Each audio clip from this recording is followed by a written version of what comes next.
October 14, 1943. Schweinfurt, Germany. Dawn breaks over the industrial city, and a pale mist drifts across the jagged rooftops of the ball-bearing factories that drive the German war machine. The air carries a metallic tang, a mixture of oil, steel, and cold autumn fog. In the streets, German soldiers trudge toward their flak batteries, rifles slung and binoculars at the ready, confident in their preparation. Smoke curls lazily from chimneys, as if the city itself exhales a quiet anticipation. Somewhere beyond the horizon, the first hum of American engines begins, faint at first, like a distant storm gathering. Soldiers glance upward, their eyes narrowing at the gray morning sky, unknowing of the relentless force approaching. Above, the B-17 flying fortresses climb in precise formations, silver silhouettes against the rising sun, each bomber a fortress of steel and determination. Within their hulls, crews check instruments, grips tight on joysticks and bombsights, nerves coiled, yet steady with the confidence of months of training. Here, in the stillness before the storm, history waits, poised to turn expectation into shock. Schweinfurt was no ordinary city. Nestled in the heart of Bavaria, it had become the lifeblood of the German war machine, producing a staggering proportion of the ball bearings essential for tanks, aircraft, and artillery. Without them, engines would seize, gears would lock, and the Wehrmacht's mobility would grind to a halt. By 1943, Allied intelligence had pinpointed Schweinfurt as a critical target, a city whose destruction could ripple through every front. The challenge, however, was formidable.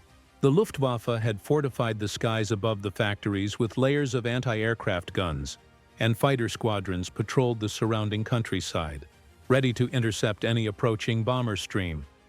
Earlier raids had already tested the city's defenses. In August and September of that year, American bombers had attempted daylight precision attacks, only to meet ferocious resistance. Many B-17 flying fortresses were lost to flak and Messerschmitt fighters, their crews facing brutal odds as they pressed toward the target. Yet these setbacks did not deter the Allied command. The United States Army Air Forces believed that precision bombing, daylight raids using the revolutionary Norden bombsight, could cripple the factories without the devastating collateral damage of nighttime raids. The promise of accuracy offered a strategic advantage, but it demanded near-perfect formation flying, flawless navigation, and nerves of steel from young crews, often barely out of training. The stakes were clear. For the Germans, Schweinfurt represented not just production, but pride, a symbol of industrial mastery that fed the engines of war. For the Americans, it was a test of doctrine, technology, and human endurance. Both sides understood that what happened over this city would echo far beyond Bavaria, shaping the course of the air war over Europe. Above it all, the morning mist lingered, carrying the quiet tension of a world on the brink of transformation. At the heart of the American assault stood the Boeing B-17 Flying Fortress. This aircraft was more than a bomber. It was a symbol of industrial ingenuity, a flying fortress of steel, guns, and determination. With a wingspan of nearly 103 feet, a ceiling reaching over 35,000 feet, and a defensive array of up to 13 50-caliber machine guns, the B-17 was designed to withstand the very defenses that had decimated earlier raids. Crews relied on tight formations, each bomber providing overlapping fields of fire, creating a moving fortress of collective defense. Yet even with this firepower, success demanded precision. Enter the Norden bombsight, a marvel of American engineering. Unlike conventional sights, it allowed crews to calculate the trajectory of bombs with unprecedented accuracy, factoring in airspeed, altitude, and wind drift. In theory, a bombardier could strike a target the size of a factory roof from tens of thousands of feet above the earth. In practice, it required nerves of steel, meticulous training, and flawless coordination across the bomber stream. It was technology married to discipline, a combination the Luftwaffe had never faced in such daylight raids. German forces anticipated the usual chaos: scattered bombers, heavy losses, and disrupted formations. They expected fear, confusion, and predictable mistakes. What they did not expect was relentless precision. the unshakable calm of crews who had rehearsed every maneuver, and the devastating effect of bombs hitting their targets almost exactly as plotted. Each explosion not only destroyed machinery, but also shattered the perception of German invincibility. In the skies over Schweinfurt, confidence would meet calculation, expectation would collide with innovation, and a new chapter in the air war was about to unfold. From the American perspective, the raid over Schweinfurt represented the culmination of months of preparation and innovation. Crews trained relentlessly, learning to maintain formation under enemy fire, to read instruments with exacting precision, and to trust the Norden bombsight above all else. Each young pilot, bombardier, and gunner carried more than ordnance.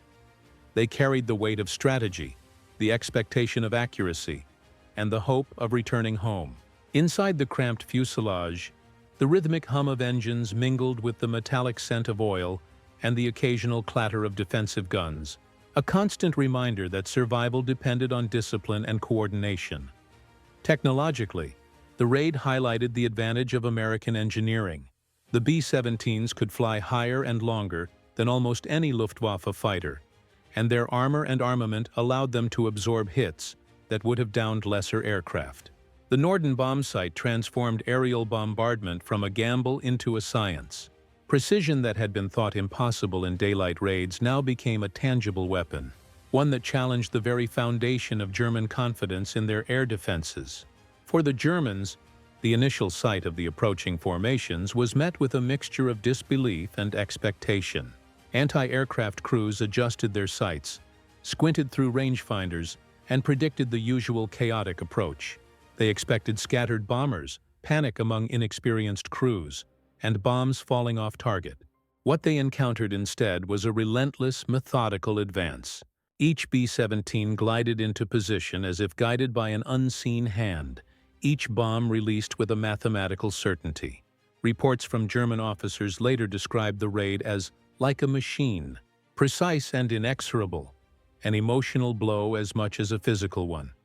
Even before the first bomb struck, the psychological impact was clear. German soldiers were confronted with a new reality, an enemy whose combination of human skill and mechanical ingenuity could not be dismissed. Above Schweinfurt, anticipation had shifted to apprehension, and confidence began to erode. Tactically, the Schweinfurt raid relied on formation flying that was both art and necessity. B-17s flew in tight combat boxes, wings nearly overlapping, ensuring overlapping fields of defensive fire. This formation made it far more difficult for Luftwaffe fighters to penetrate and target individual bombers, though it demanded perfect coordination and unwavering focus. Escort fighters, primarily P-47 Thunderbolts and P-38 Lightnings, flanked the formations, adding an additional layer of protection against enemy interceptors. Each maneuver was choreographed, timed to the second, a testament to Allied training and meticulous planning. Symbolically, the mission carried a deeper resonance. Inside the bombers, personal effects, letters from home, photographs, small rations, reminded crews of the lives they fought to protect. For German soldiers, each release of bombs was a stark contrast to their own experience. They lived with rationed food, constant shortages, and fear of Allied air raids over their cities. The B-17s became flying embodiments of abundance and resolve, a visible symbol of the American home front's industrial capacity and societal cohesion. Leadership on both sides played a decisive role. On the Allied side, General Ira C. Eaker and later General Karl Spaatz emphasized precision, risk calculation, and morale. German commanders, by contrast, faced the impossible: to defend against an enemy striking farther, higher, and with greater coordination than ever before. Misjudgments in radar deployment, underestimation of bomber formation discipline, and overconfidence in flak batteries all contributed to the growing shock within the ranks. By mid-raid, a clear picture had emerged.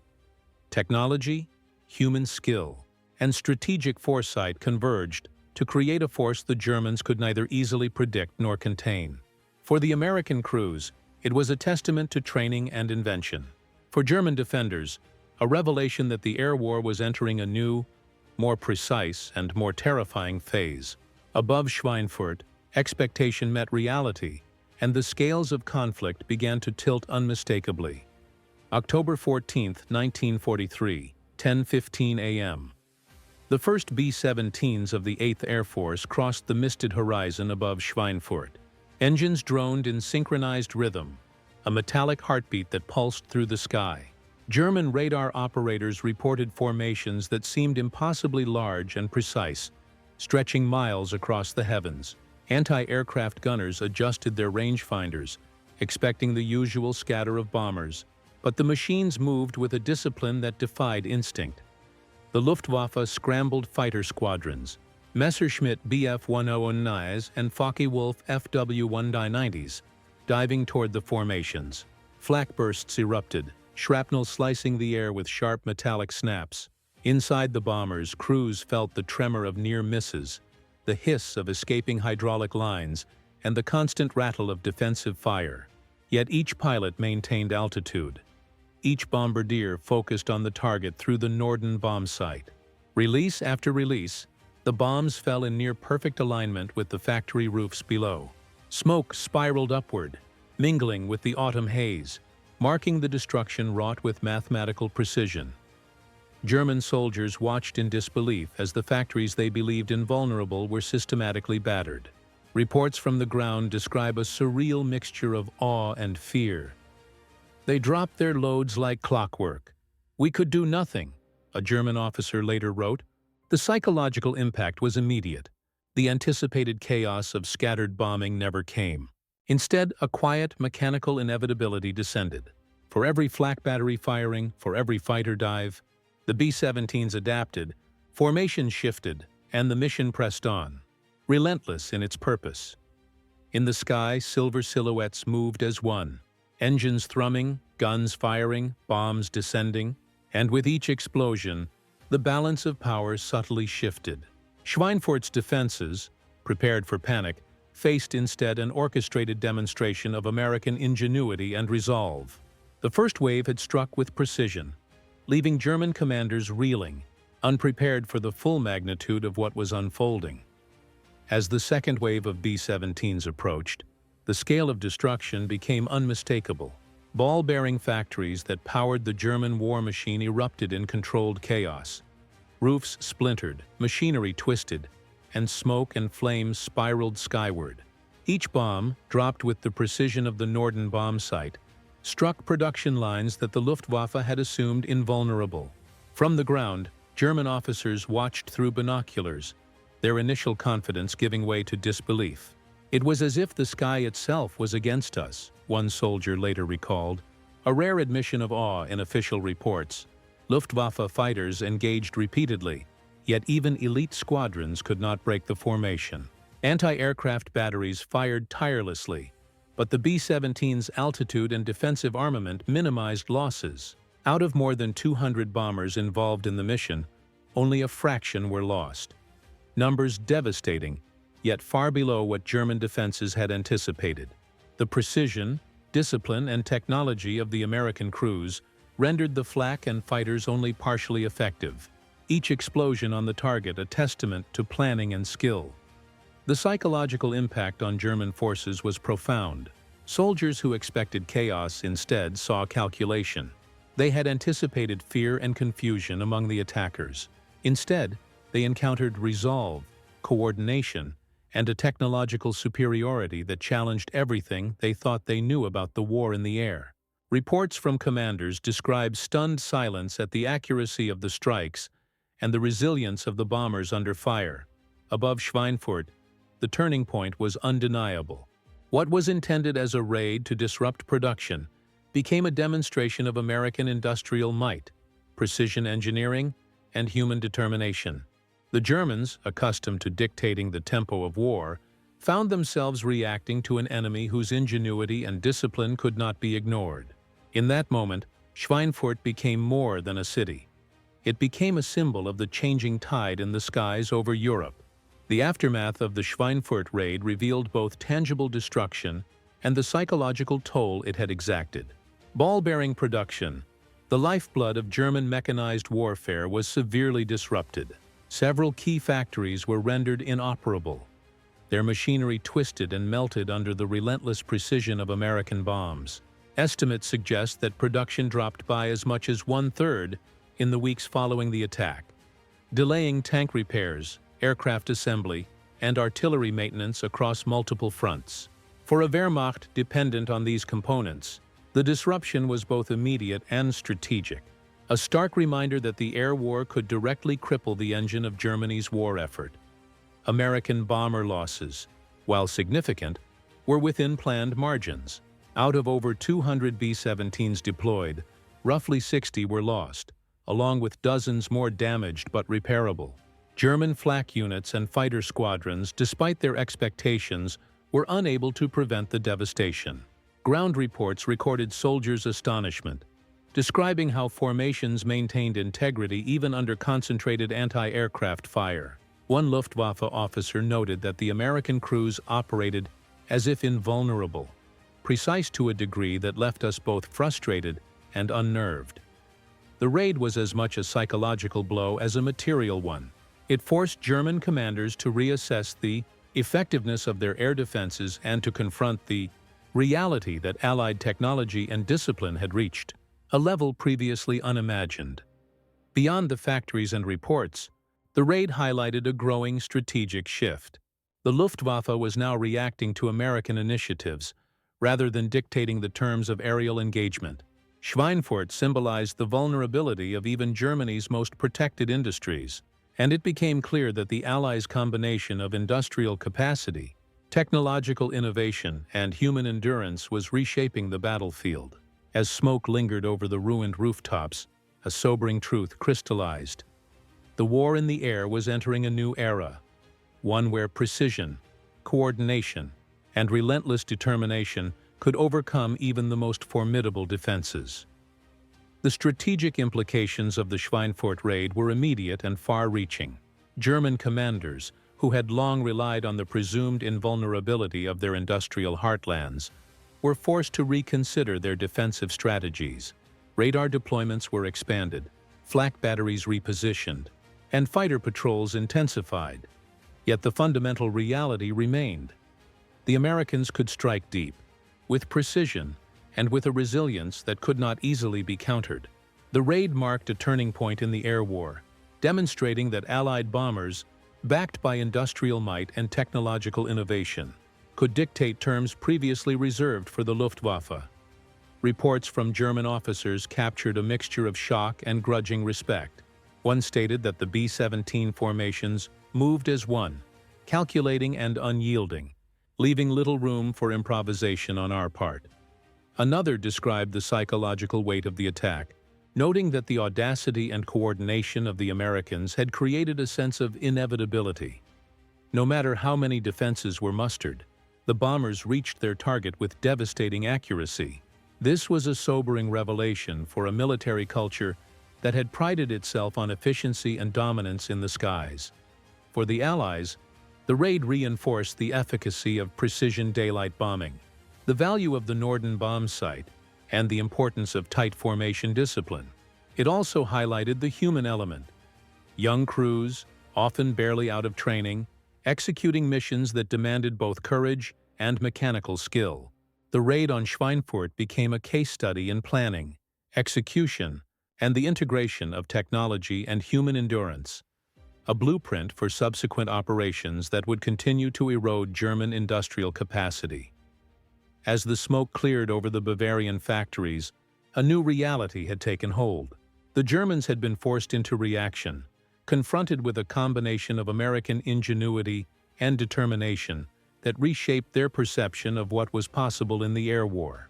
Schweinfurt had not just been bombed, it had been demonstrated with precision that the balance of aerial power was shifting irrevocably.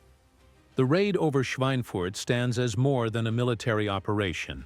It is a testament to the convergence of human resolve, technological ingenuity, and industrial capacity.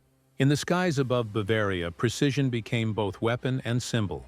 Each B-17, silver against the morning light, carried not only bombs, but the promise of an idea, the belief that discipline, innovation, and determination could reshape the very course of war. For the German soldiers below, the spectacle of unerring accuracy, the unwavering formation, and the calculated rhythm of the attack became an indelible image, a moment when expectation collided with reality, and confidence gave way to awe. The Norden bombsight, the engines, the gunners' unblinking vigilance, these were more than tools of destruction. They embodied a philosophy. That technological advancement, married to human skill, could translate effort into decisive action. In every calculated release of ordnance, the Americans expressed not only strategic intent, but also a reflection of their society's industrial abundance and collective will. Factories, precision instruments, and trained hands intertwined to create a force that was both mechanical and moral, a demonstration of what a society mobilized by purpose could achieve. For the men on the ground in Germany, Schweinfurt became a symbol of inevitability, a reminder that no matter how formidable defenses appeared, ingenuity, preparation, and resolve could pierce them. For the Allied crews, it was a confirmation of doctrine, a vindication of countless hours of training, and a lesson in courage under fire. And for history, it was a turning point, a moment when the air war over Europe became defined by precision, planning, and the unyielding interplay between human and machine. In the end, the smoke over Schweinfurt was not merely the residue of bombed factories. It was a visual echo of transformation.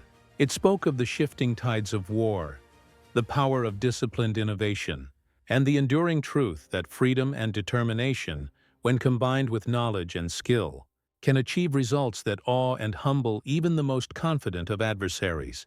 Schweinfurt remains a monument, not only to destruction, but to the potential of human endeavor guided by vision and precision.